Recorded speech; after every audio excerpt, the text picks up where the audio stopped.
वाले क्वेश्चन यहाँ पे स्क्रीन पर और उसके साथ ऑप्शन गिवन है। ऑप्शन 2 ऑप्शन 3 ऑप्शन जो भी ब्रैकेट में लिखा हुआ है, चैट बॉक्स के थ्रू आप आंसर कर सकते हैं। अगर आपको पता है कि आपके बैकग्राउंड में नॉइज आ रहा है तो अनम्यूट ना करें, ठीक है। वो यहाँ पर बहुत ज्यादा रिकॉर्डिंग में वॉइस इशू कर देता है, ठीक है। मेरी वॉइस ओवरटुक कर जाती है उससे। तो आपको यहाँ पर अगर आंसर करना है, अगर पता है कि बैकग्राउंड नॉइज नहीं हो रहा है, तब आप अनम्यूट करके यहाँ पर हैंड रेस करके अनम्यूट करके आंसर कर सकते हैं। Okay, yes Ankit.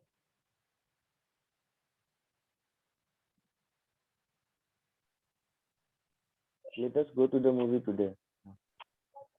Okay,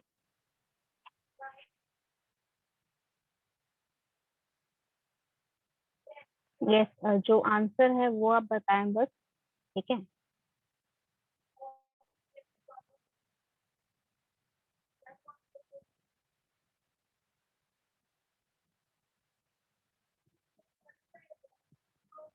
okay, I am still waiting for others to answer because यहाँ पर बहुत अच्छा खासा अटेंडेंस है आपका। एटलीस्ट मेरे पास यहाँ 25-30 स्टूडेंट का आंसर आना चाहिए।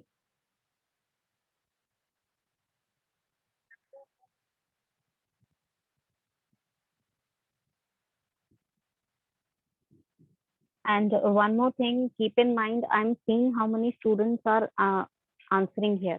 ठीक है, so I want all of you to be participative in this. छोटे क्वेश्चंस हो चाहे बड़े क्वेश्चंस हो, आपको पता होना चाहिए। आप पार्टिसिपेट करिए, आंसर पता है तो बता दीजिए। यस, क्वेश्चन नंबर 1 में आपका आंसर रहेगा दैट इज अस। क्यों रहेगा answer? Can anyone tell me? Raise your hand. बिना रेज करिए आप यहाँ पर क्वेश्चन जो है आंसर नहीं करेंगे।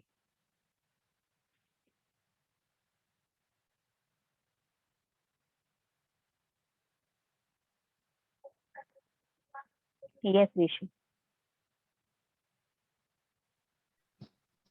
मैम गलती से उठ गया। अच्छा, और कोई student? Yes Vijesh. Ma'am late के साथ हमेशा ऑब्जेक्टिव केस यूज होता है शायद।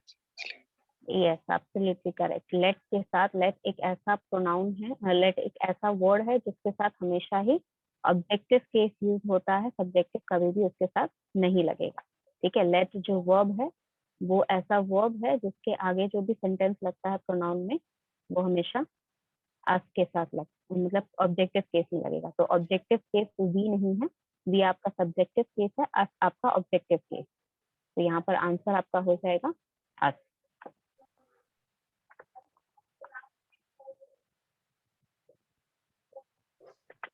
Yes.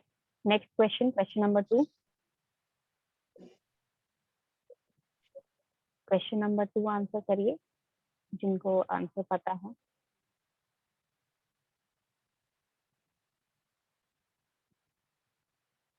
अंकित बच्चे, you can unmute yourself. Ma'am, whose? Okay. Second. Yes, okay. चलिए बाकी का वेट कर लेते हैं, बाकी लोग आंसर करेंगे उसके बाद फिर मैं आपको बता दूंगी। Your statement is I know the woman dash child was hurt. ठीक है, मतलब यहाँ क्वेश्चन में बताया जा रहा है, मीनिंग आपका जो सेंटेंस का निकलेगा दैट इज मैं उस औरत को जानती हूँ या जानता हूँ जिसके बच्चे को चोट लगी थी।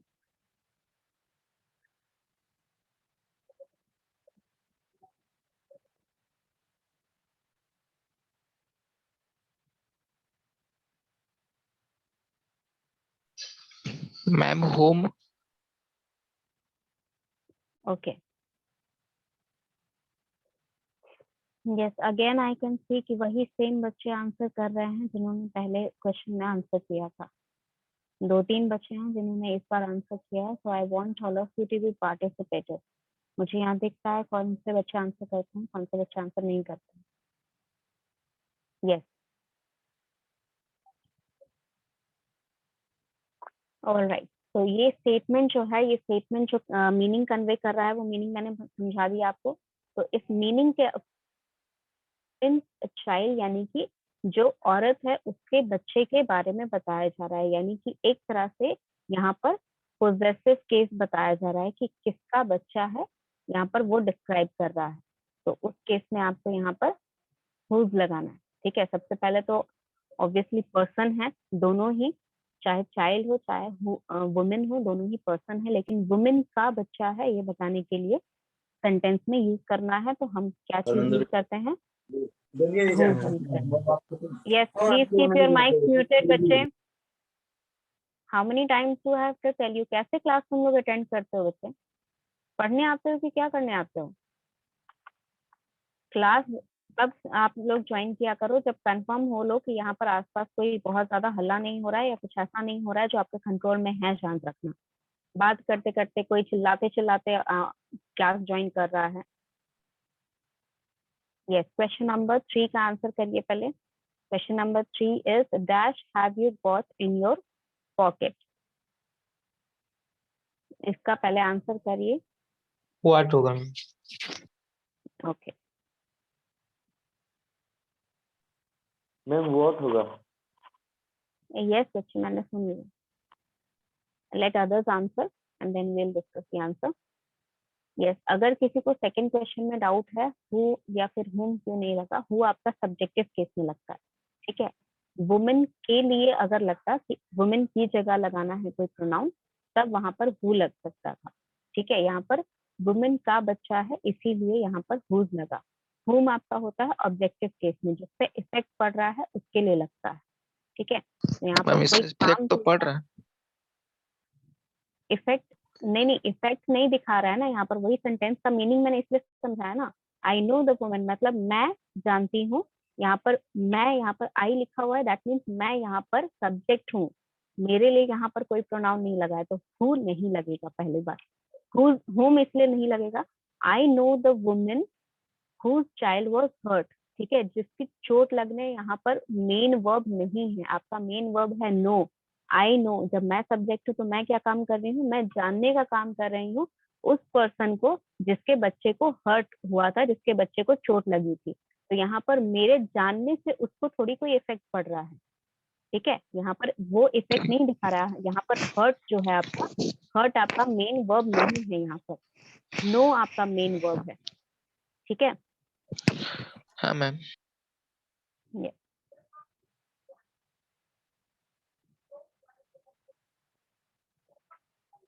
यस, थर्ड का मेरे पास यहाँ पर बहुत कम आंसर आ रहे हैं, बाकी बच्चे भी जल्दी जल्दी आंसर कर लें।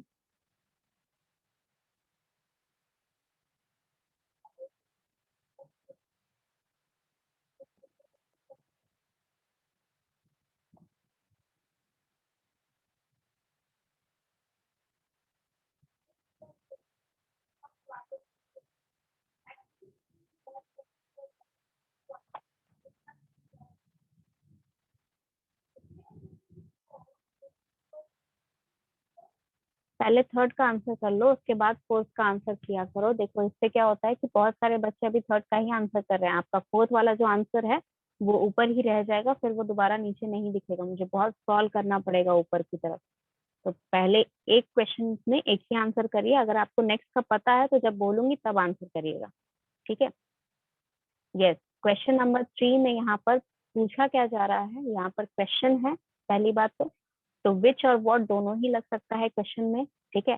तो यहाँ पर इस तरह से हम एलिमिनेट नहीं कर सकते हैं। अगर यहाँ पर और कुछ रहता विच की जगह या फिर व्हाट की जगह, जिससे क्वेश्चन नहीं बन सकता है, तो हम उसको एलिमिनेट कर देते हैं। Next thing, have you got in your pocket, यानी कि आपकी जेब में क्या है ये पूछा जा रहा है, तो क्या आप लगाते हैं व्हाट के लिए, ठीक है। तो what have you got in your pocket. Which क्यों नहीं लगेगा, इसका मतलब ये होता है, यहाँ पर अगर मैं विच लगा देती हूँ स्टेटमेंट में, which have you got in your pocket का मतलब कौन सी पॉकेट में क्या है, ये पूछना चाह रहे हो, ठीक है। तो यहाँ पर सिर्फ क्वेश्चन इसलिए यही पूछा जा रहा है। पहली बात तो विच अगर लगेगा तो पूरा सेंटेंस का स्ट्रक्चर गड़बड़ा जाएगा, आपको बहुत सारे चेंजेस करने पड़ेंगे, ठीक है। Which pocket do you have something, इस तरह का क्वेश्चन बन सकता है कि किस पॉकेट में कुछ है तुम्हारे, ठीक है। लेकिन ये जो स्टेटमेंट है ये आपका व्हाट के लिए सही है। तो what have you got in your pocket मतलब क्या है तुम्हारी जेब में, ठीक है। यहाँ पर आएगा what.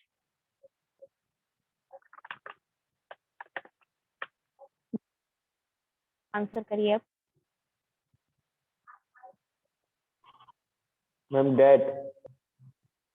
Okay,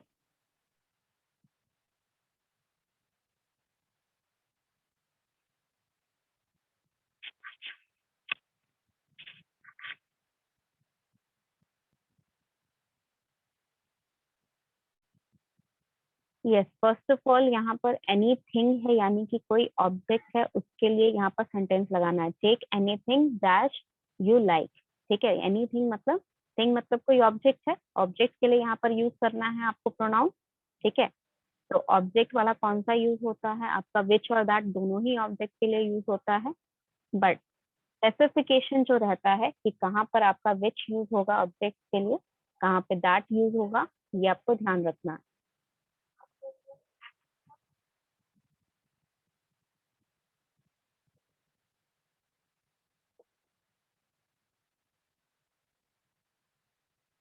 yes, I am still waiting for others to answer. ठीक है, बहुत बच्चों ने आंसर कर दिया है, उसके बावजूद कुछ बच्चे अभी भी आंसर कर रहे हैं, तो मैं उन बच्चों के लिए वेट कर रही हूँ, उसके बाद I will tell you the answer.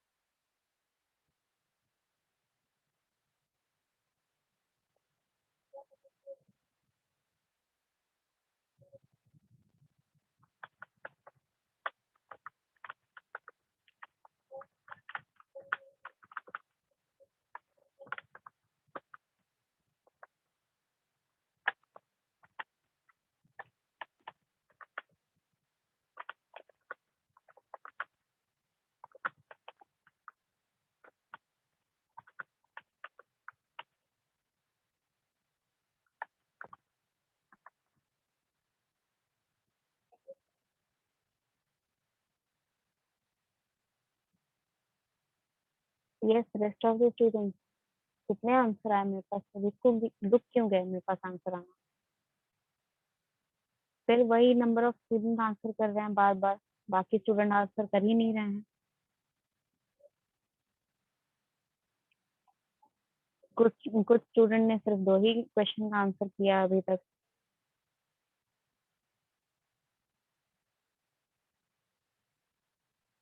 बच्चे, गलत हो रहा है चाहे सही हो रहा है, whatever you are answering, just answer those question that you are saying. ठीक है, जो भी क्वेश्चन है, यस 5 के आंसर अब करने लग, कितनी बार कहा है, जो क्वेश्चन बोला उसका पहले आंसर करो। ठीक है, क्वेश्चन नंबर 4 चल रहा है अभी। Take anything dash you like, उसका ही आंसर करिए, अदरवाइज फिर यहाँ पर जो क्वेश्चन नंबर 4 का आंसर करेगा वो मिक्स हो जाएगा आपके क्वेश्चन नंबर 5 के आंसर में। आंसर सिर्फ आपको इसलिए नहीं ना करना है कि यहाँ पर बस लिख दे रहे हो, मुझे पता भी तो चलना चाहिए कौन से स्टूडेंट्स लिख रहे हैं, कौन से। देखो अभी फिर वही हुआ, क्वेश्चन नंबर 5 का आंसर कुछ बच्चों ने किया, वो ऊपर चला गया, अब क्वेश्चन नंबर 4 का आंसर आ रहा है मेरे पास।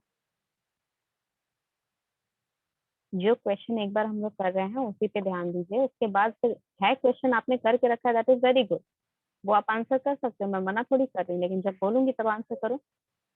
Yes, question number 4 is take anything which you like या take you like, that you like, दोनों ही पॉसिबल है। ठीक है, यहाँ पर कैसे पता करें कि विच कब लगेगा या फिर दैट कब लगेगा? विच आपका स्पेसिफाई किया गया था कि जब सिलेक्शन होता है तब लगता है, तो यहाँ पर आपका सिलेक्शन तो हो रहा है, लेकिन किस चीज में हो रहा है ये नहीं पता है, यानी कि आपका स्पेसिफाई नहीं किया गया है कि नंबर ऑफ ऑब्जेक्ट कितने हैं। ठीक है, या नंबर ऑफ ऑब्जेक्ट में कौन कौन है, समझे? जैसे वहां पर एग्जाम्पल लिखा गया था, which television set would you like, यानी कि वहां पर स्पेसिफाई किया गया था कि कौन सा टेलीविजन सेट आपको चाहिए। किसमें से सिलेक्शन करना है ये आपको पता है, तब आप विच यूज करते हैं। जब आपको ये नहीं पता कि कितनी, बहुत सारे चीज हैं सिलेक्शन करने के लिए, या इतना कुछ है जो आप बता नहीं रहे हो, जब नंबर ऑफ सिलेक्शन जिसमें से करना है वो नहीं पता, तब आपका यहाँ पर दैट यूज होता है। ठीक है, विच तब यूज होगा जब यहाँ पर स्पेसिफाई किया रहता कि क्या चीज में सिलेक्शन करना है। ठीक है, जैसे take any of the pens that you like, which you like, तो यहाँ पर विच रहता जब आप एनी ऑफ द पेन रखते। ठीक है, एनी ऑफ द पेन मतलब पेन है आपके पास, उनमें से सिलेक्शन करना है। ठीक है, take any of the systems which you like. ठीक है, तो यहाँ पर जब सिलेक्शन आपके पास डेफिनेट है तब आप विच यूज करेंगे, जब डेफिनेट नहीं है तब आप दैट यूज कर सकते हैं। बोलने में किसी को खराब नहीं लगेगा, बोलने में आप विच बोले चाहे दैट बोले, हमेशा उसमें कोई भी प्रॉब्लम नहीं है। The only thing is when you are writing you are specific. Now answer question number 5। Question number 5 का अब आंसर करिए। Yes Ankit. Ma'am what. Okay, और एक स्टूडेंट ने हैंड रेज किया था बच्चे। व्हाट होगा ma'am? Okay, what can I do? Yes, dash can I do for you, ये क्वेश्चन है, ठीक है। तो क्वेश्चन में पहली बात तो यहाँ पर एलिमिनेट आप कर सकते हो दैट के लिए। दैट आपका क्वेश्चन के लिए यूज नहीं होता है। It is not an interrogative pronoun, it is a relative pronoun और it is a demonstrative pronoun. दोनों ही केस में क्वेश्चन बनेगा तो इंटेरोगेटिव हो जाना चाहिए, तो दैट आप एलिमिनेट कर सकते हो, ठीक है। जब भी ऑप्शन हो, आंसर करने के दो तरीके होते हैं, पहला सही आंसर खोजना या फिर दूसरा आपको एलिमिनेट करना है गलत आंसर को, ठीक है। गलत आंसर अगर आपने हटा दिया तो आपको सही आंसर अपने आप मिल जाएगा। तो दैट आप हटा दीजिए क्योंकि दैट तो कभी लगेगा नहीं क्योंकि क्वेश्चन फॉर्म हो रहा है। बचा क्या, विच बचा और व्हाट बचा, ठीक है। अगेन यहाँ पर आपका विच जो यूज होता है वो किन चीजों के लिए यूज होता है? It is use for selection, it is use to represent और it is use for representing infants, objects and small animals, ठीक है। इन सब चीजों के लिए विच यूज करता है, या फिर विच यूज होता है आपका सेंटेंस रिप्रेजेंट करने के लिए। तो ना तो यहाँ सेंटेंस रिप्रेजेंट हो रहा है, ना ही यहाँ पर कोई इन्फेंट हो रहा है रिप्रेजेंट, ना ही यहाँ पर कोई ऑब्जेक्ट हो रहा है रिप्रेजेंट। यहाँ एक सिंपल क्वेश्चन पूछा जा रहा है कि मैं आपके लिए क्या कर सकता हूँ, ठीक है। तो what can I do for you would be the correct answer, ठीक है।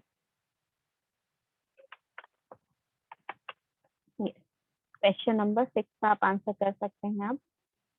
This room is for you and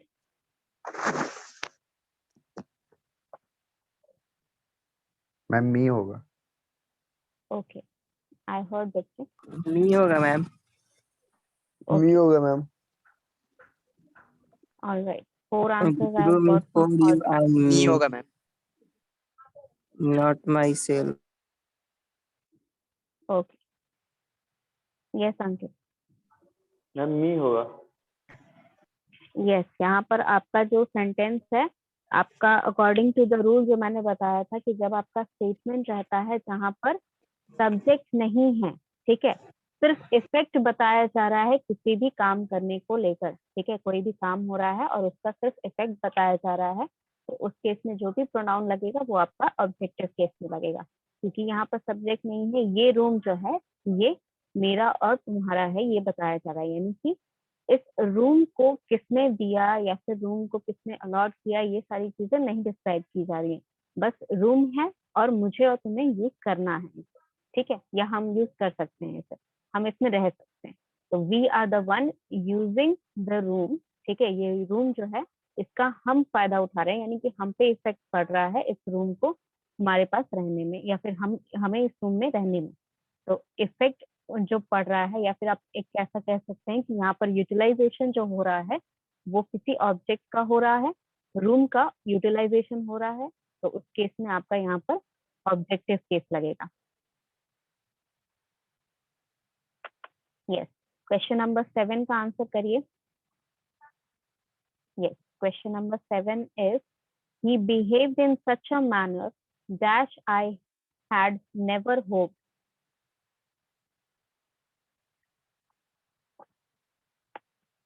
which as which होगा मैम, शायद हो। ओके, विच ओके, होगा मैम। Let's see which. हाँ ठीक है, मैम हम विच देख होगा, लेते हैं। विच। ओके,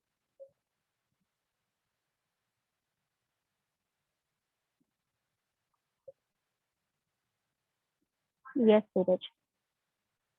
होगा मैम, विच होगा मैम। ओके, बाकी बच्चों को आंसर करने दीजिए, उसके बाद विल डिस्कस।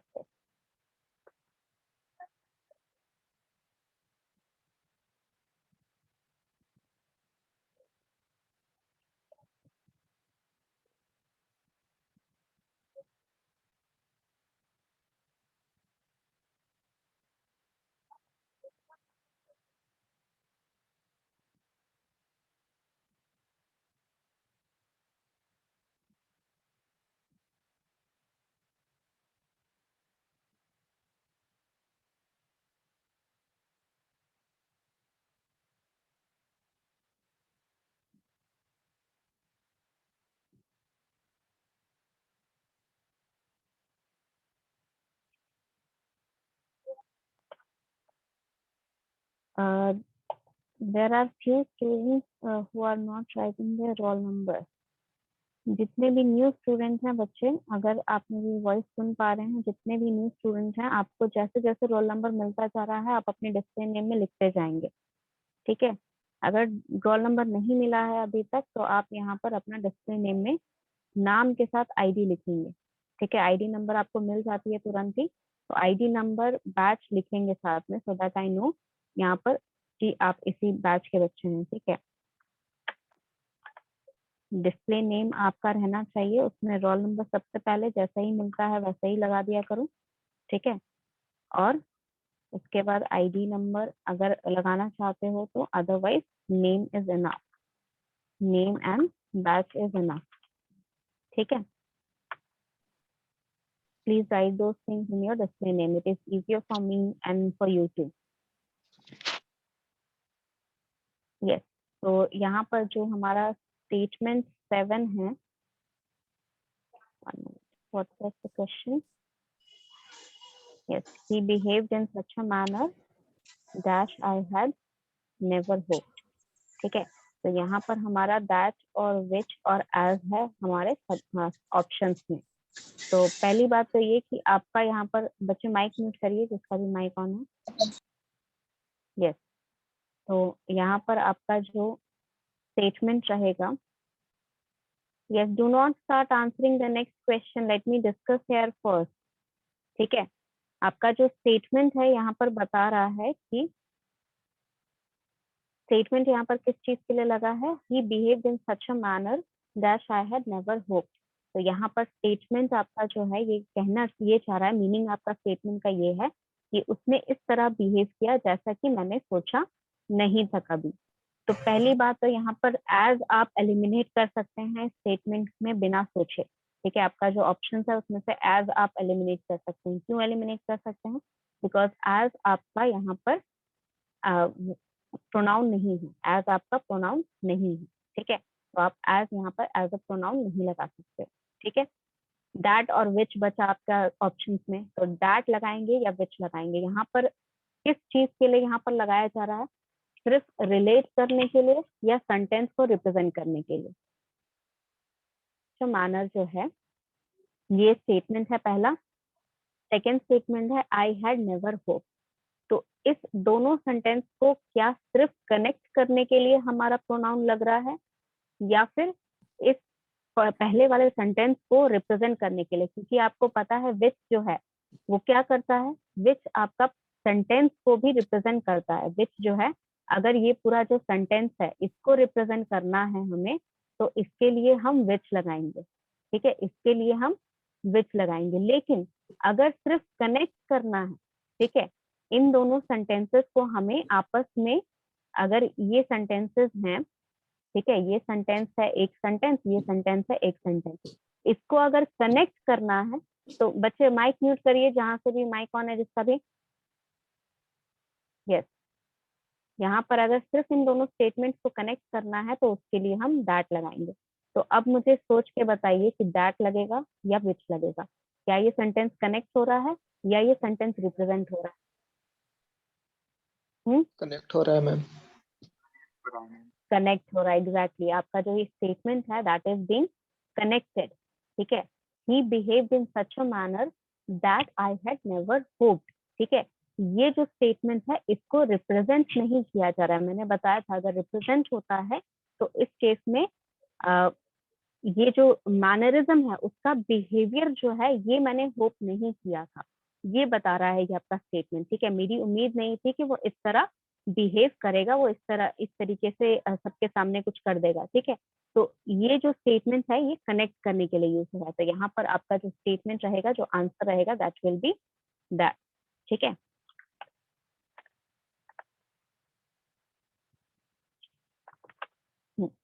ये आपका सही स्टेटमेंट है। नेक्स्ट क्वेश्चन नंबर 8 का आंसर करिए। हालांकि बहुत सारे बच्चे ऑलरेडी आंसर कर ही रहे हैं इसका। Yes Ankit. Ma'am home. Okay, dash are you asking about? Okay. Who are you asking? Okay.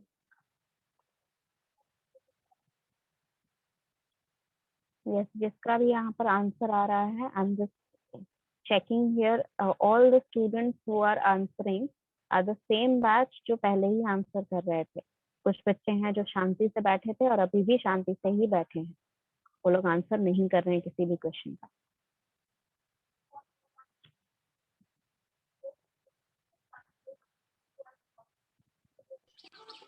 Ma'am who. Okay बच्चे, मैंने सुन लिया आपका आंसर, बाकी बच्चों को आंसर करने दीजिए, उसके बाद मैं फिर बताती हूँ आपको।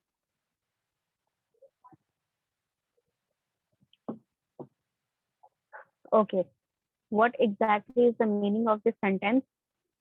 यहाँ पर आपका पहली बात तो क्वेश्चन है, तो अगर कोई ऐसा ऑप्शन में रहता है जो क्वेश्चन नहीं फॉर्म कर सकता है तो उसे हम डायरेक्टली एलिमिनेट कर सकते हैं, लेकिन यहाँ पर तीनों ऑप्शंस के साथ आप सेंटेंस क्वेश्चंस बना सकते हैं। ठीक है, हु के साथ भी आपका क्वेश्चन बन सकता है, हुम के साथ भी और विच के साथ भी। तो एलिमिनेट आप नहीं कर पाएंगे, यानी कि आपको सही आंसर ही खोजना पड़ेगा।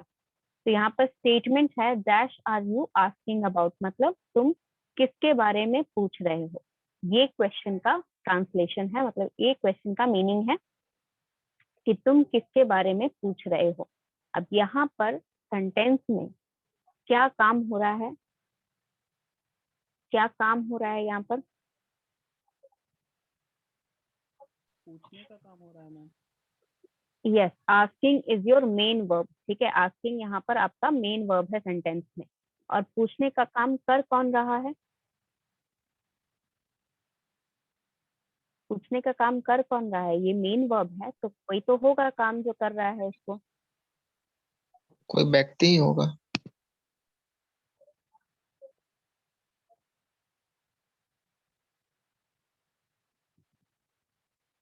यू कर रहा है बच्चे, you is the subject of this question. ठीक है, ये जो क्वेश्चन है इसका सब्जेक्ट यू है।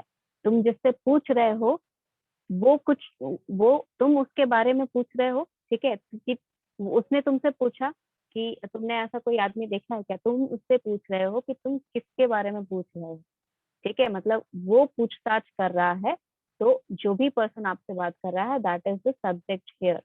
तो सब्जेक्ट के लिए नहीं लगा है। ठीक है, ये जो यहाँ पर जो प्रोनाउन लगेगा, इनमें से जो भी प्रोनाउन लगेगा वो सब्जेक्ट के लिए नहीं ऑब्जेक्ट के लिए लग रहा है, यानी कि वो जो पूछताछ कर रहा है वो किसके बारे में पूछना चाह रहा है। ठीक है, ये आप पूछ रहे हो अपने क्वेश्चन में। तो यहाँ पर सेंटेंस आपका, सॉरी, जो क्वेश्चन रहेगा वो स्टार्ट होगा whom से। ठीक है, जिसके बारे में आप पूछ रहे हैं वो आपका ऑब्जेक्ट है सेंटेंस में। जो सेंटेंस का सब्जेक्ट है वो यू है, और यू के लिए नहीं लगा है यहाँ पर। ये प्रोनाउन जो यहाँ लगा है ये यू के लिए नहीं लगा है, उस व्यक्ति के बारे में जिसके बारे में यू पूछताछ कर रहा है। अगर नहीं समझ में आया तो अभी पूछ लो, otherwise I let's move on to next question. कुछ डाउट होगा तो आप पूछ सकते हो। क्वेश्चन नंबर, मैम नहीं समझ में आया। यस, क्वेश्चन नंबर 9 नहीं समझ में आया। यस, देखो यहाँ पर क्या हो रहा है, ये क्वेश्चन जो है ये पूछ रहा है कि मान लीजिए आपको पता करना है कि मान लीजिए रजिस्ट्रेशन हो रहा है। ठीक है, आपको पता करना है कि किसके पास आपको डॉक्यूमेंट्स लेके जाना है। ठीक है, तो आप पूछेंगे कि तो मुझे एक व्यक्ति से मिलना है। ठीक है, तो सामने वाला आपसे क्या पूछेगा कि आप किस व्यक्ति से मिलना चाहते हैं, यही पूछेगा। तो ये क्वेश्चन यहाँ पर रिप्रेजेंट कर रहा है, ये जो क्वेश्चन है यही रिप्रेजेंट कर रहा है। whom are you asking about, मतलब तुम किसके बारे में पूछ रहे हो। ठीक है, यानी कि यहाँ पूछने का जो काम है वो यू कर रहा है। ठीक है, यू कोई भी व्यक्ति है। ठीक है, आप हो सकते हैं, कोई भी और हो सकता है, उसके लिए यहाँ पर सेकेंड पर्सन है, उसके लिए यहाँ पर लगाया गया है यू। मतलब वो पूछ रहा है और जिसके बारे में पूछ रहा है वो ऑब्जेक्ट हो जाएगा ना, क्योंकि उसके बारे में पूछा जा रहा है। तो उसके पूछने से, मान लीजिए आपको मैंने बता दिया जिस व्यक्ति को आप खोज रहे थे डॉक्यूमेंट देने के लिए, तो उस व्यक्ति को जाकर आप दे देंगे अपना डॉक्यूमेंट, तो उस पर इफेक्ट क्या पड़ेगा कि आप उनके पास आपका डॉक्यूमेंट आ गया। ठीक है, तो यही आपका जो इफेक्ट है वो जिस व्यक्ति पे पड़ेगा उसके बारे में पूछताछ कर रहा है यू। तो यू आपका सब्जेक्ट है सेंटेंस में। ठीक है, जो काम कर रहा है। ठीक है, और जिसके बारे में वो पूछताछ कर रहा है वो उस पर इफेक्ट पड़ रहा है, उस पर असर पड़ेगा या उसके लिए पूछा जा रहा है, ठीक है। तो whom आपका ऑब्जेक्ट के लिए लगता है तो यहाँ पर whom लगेगा, ठीक है।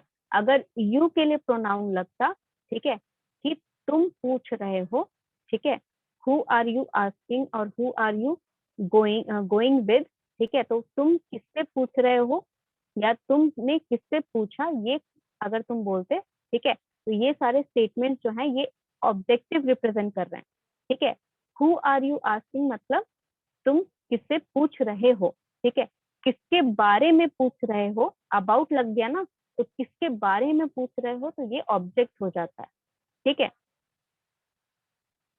अभी समझ में आया या नहीं आया? यस मैम, समझ गई।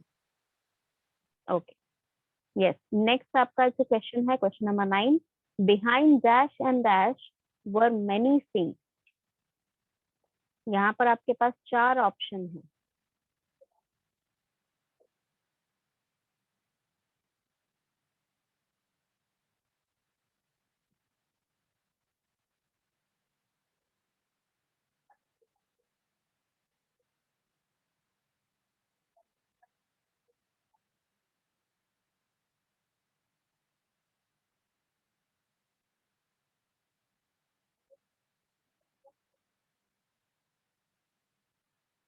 यहाँ पर स्टेटमेंट बोलना क्या चाह रहा है कि जो भी ही और है या फिर जो भी आई है या हिम है, मी है, मतलब एक मेल पर्सन है और एक आपका सब्जेक्ट है जो बोल रहा है ये स्टेटमेंट, ठीक है। फर्स्ट पर्सन है और एक थर्ड पर्सन है। तो वो बोलना चाह रहा है कि जो फर्स्ट पर्सन है, जो थर्ड पर्सन है, ठीक है, आई ही या फिर मी हिम, उनके पीछे बहुत सारी सीट हैं, ठीक है, हमारे पीछे बहुत सारी सीट हैं, ये आपका स्टेटमेंट है।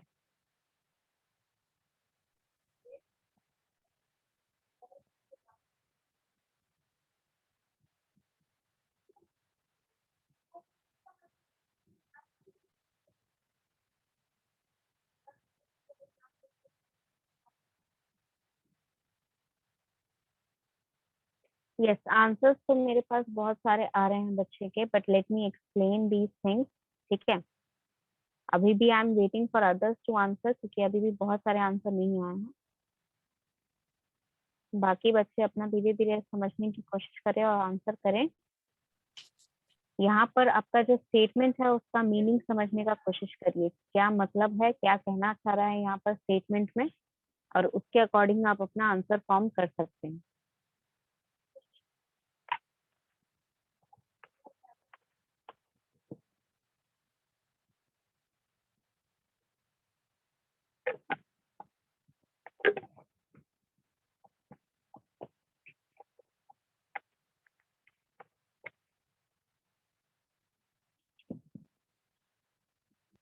ऑलराइट, तो जिन्होंने आंसर कर लिया दैट इज ऑलराइट, जो करना चाहते हैं वो आप कर सकते हैं। I am just going to explain here, ठीक है। तो यहाँ पर अगेन, यहाँ पर आपका जो स्टेटमेंट है, 2 सब्जेक्ट है इसमें, या फिर 2 आपके ऑब्जेक्ट हैं। सब्जेक्ट ऑब्जेक्ट के हिसाब से यहाँ पर चेंजेस होंगे। तो सब्जेक्ट है या फिर ऑब्जेक्ट है, उनके पीछे बहुत सारी सीट है। तो इसका मैं एक हिंट दे देती हूँ आपको। मान लीजिए कि आपका जो यहाँ पर आपको ये बताना है कि आपका दोस्त जो है वो आपके पीछे बैठा है, ठीक है, आपके पीछे वाली सीट पे आपका दोस्त बैठा है। तो ये स्टेटमेंट आप कैसे फॉर्म करेंगे? Can anyone tell me? इसका मुझे एक इंग्लिश स्टेटमेंट फॉर्म करके कोई बता सकता है कि मेरा जो दोस्त है वो मेरे पीछे बैठा है? ये आप कैसे कहेंगे इंग्लिश में? हैंड रेस करके बताइए अगर कोई आंसर कर सकता है इसका। तो मेरा फ्रेंड है, वो मेरे पीछे वाली सीट पे या मेरे पीछे बैठा है। Yes Vijesh. My friend is sitting behind me. ऐसा यस, कुछ आपका स्टेटमेंट यही, हाँ बिल्कुल सही है ये statement. My friend is sitting behind me और he is sitting on the seat behind me, ठीक है, उस सीट पे बैठा है जो मेरे पीछे है, या फिर वो सीट पे पीछे वाली सीट पे वो बैठा है। ये दोनों ही स्टेटमेंट यही रिप्रेजेंट कर रहे हैं। तो यानी कि ये स्टेटमेंट क्या बता रहा है आपको कि अगर आपको अपने रिस्पेक्टिव से भी बताना हो, अपने प्रोस्पेक्टिव से, यानी कि आप भी अगर खुद ये स्टेटमेंट बोल रहे हैं फर्स्ट पर्सन के तौर पर, तो आपका यहाँ पर ऑब्जेक्टिव केस में लगेगा। ठीक है, तो आंसर मैम यहाँ पर रहेगा बिहाइंड मी नहीं हो सकता? हिम एट, क्या ma'am sits behind me, sits behind मी?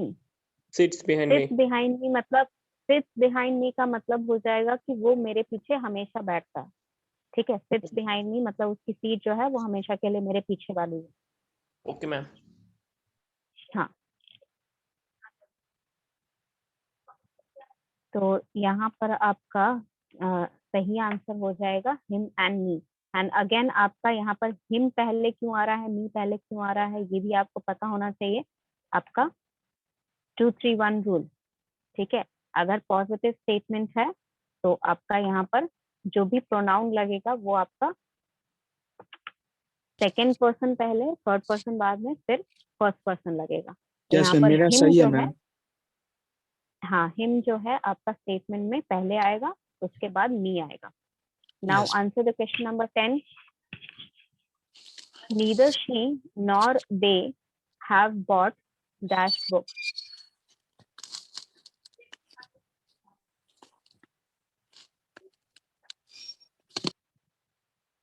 यस अंकित। मैम हर बुक। ओके, ठीक है। Yes ma'am, my answer was also same. ठीक है। Yes, please be careful to use the rules that we have studied already. जो rule बताए गए हैं उनको ध्यान में रख के फिर वहां पर आंसर करिएगा।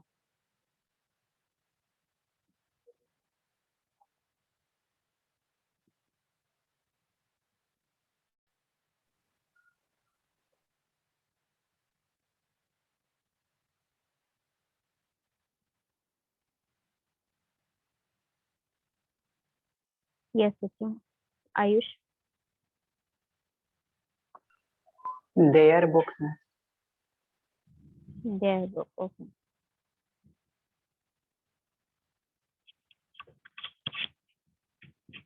यस, यहाँ पर ऑलरेडी बहुत सारे स्टूडेंट ऑलरेडी आंसर कर चुके हैं। बाकी भी अगर आंसर करना चाहते हैं तो फटाफट कर लें, फिर मैं इसको भी एक्सप्लेन कर दूंगी। बहुत ज्यादा आंसर अभी नहीं आया मेरे पास इसके लिए।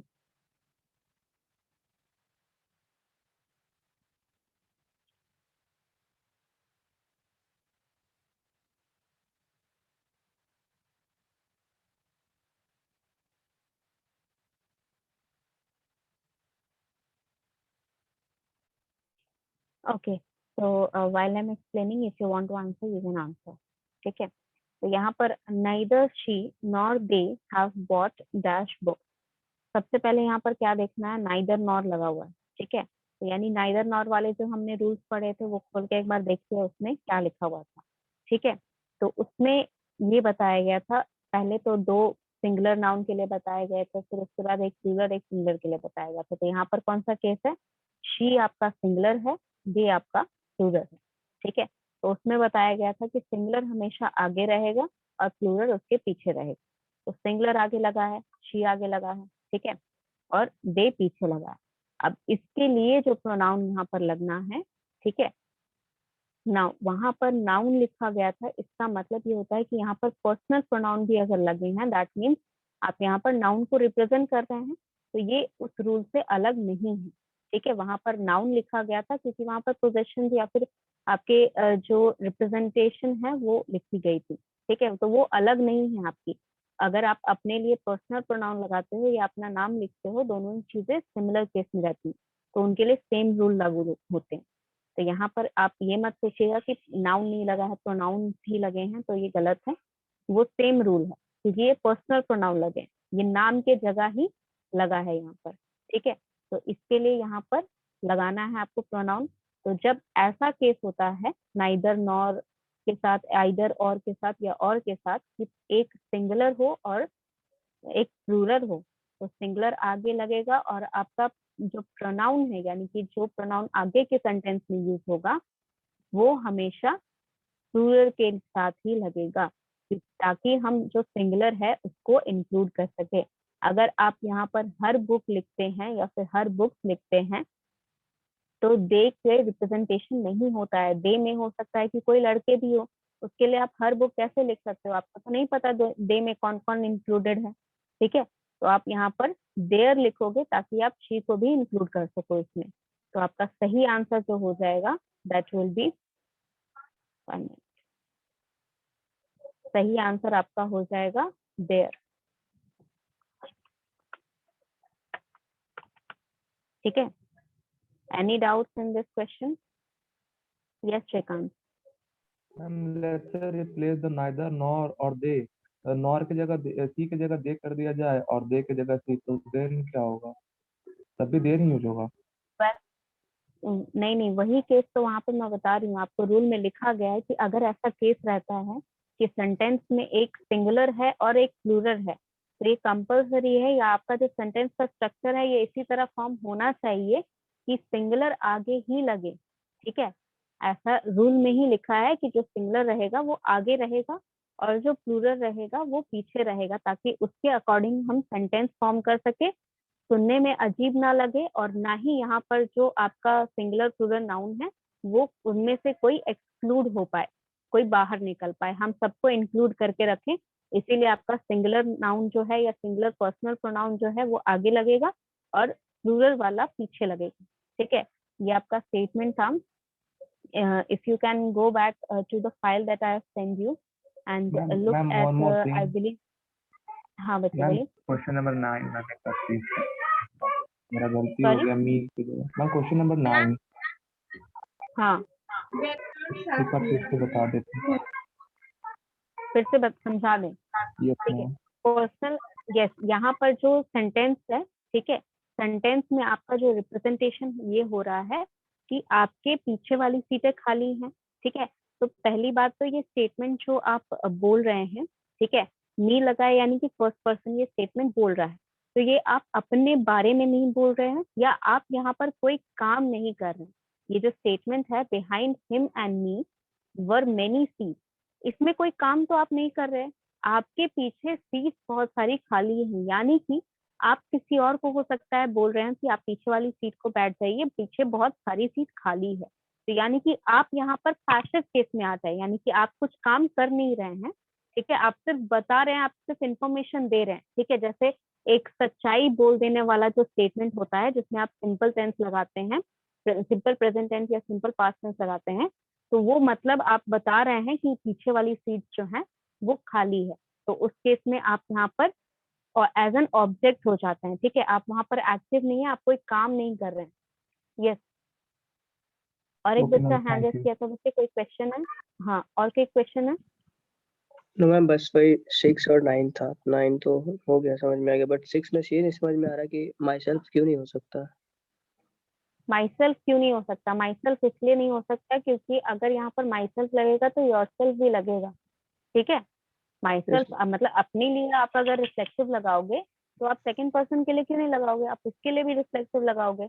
तो अगर आप यहाँ पर देखो, सेंटेंस पहले समझने की कोशिश करो, this room is for you and मी, मतलब ये रूम जो है वो तुम्हारे और मेरे लिए है, ठीक है। यहाँ पर रिफ्लेक्सिव लग सकता था, ऐसा कोई प्रॉब्लम नहीं है। This room is for my self जब आप सिर्फ अकेले रहते हैं, ठीक है, अलोन, ओनली माई सेल्फ और ओनली मी, वो सही रहता। लेकिन आपने यहाँ पर जब यू लगा दिया है स्टेटमेंट में, तो यहाँ पर माई सेल्फ कैसा लगेगा? सिर्फ आपके लिए रिफ्लेक्सिव नहीं ना लग सकता है, जितने प्रोनाउन है सबके लिए रिफ्लेक्सिव लगेगा, ठीक है। आपके लिए अगर रिफ्लेक्सिव लग गया तो यहाँ पर मैंने बताया था कि रिफ्लेक्सिव के साथ वो एम्फेसिस भी कर रहा है, यानी कि आप अपने आप को ज्यादा इंपॉर्टेंस दे रहे होते हैं, और ये पोलाइट नहीं है, ये स्टेटमेंट में अच्छा नहीं लगता है। जब आप किसी और के साथ बात कर रहे हैं तो उनके लेवल पे आपको रहना है, ठीक है। Yes sir, okay, thank you ma'am. Any more question? Okay, any more question? चलिए, नहीं है क्वेश्चन तो डू वन थिंग, टाइम तो हमारा हो गया है, तो ये क्वेश्चंस आप लोग स्क्रीनशॉट ले लीजिए, क्वेश्चन नंबर 1 to 10। इसमें भी आपको यहाँ पर नेक्स्ट क्लास करके आइएगा, चाहे हम लोग नेक्स्ट क्लास ये कर लेंगे, ठीक है। ये स्टेटमेंट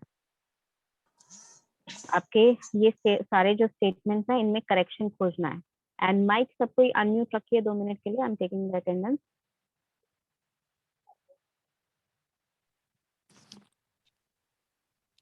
माइक मत अनम्यूट करिए बच्चे, अटेंडेंस छूट जाएगा।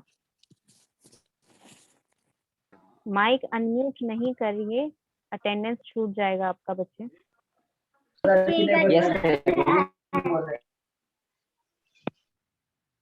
जो बोलती हूँ उल्टा ही काम करना होता है तुम लोग को।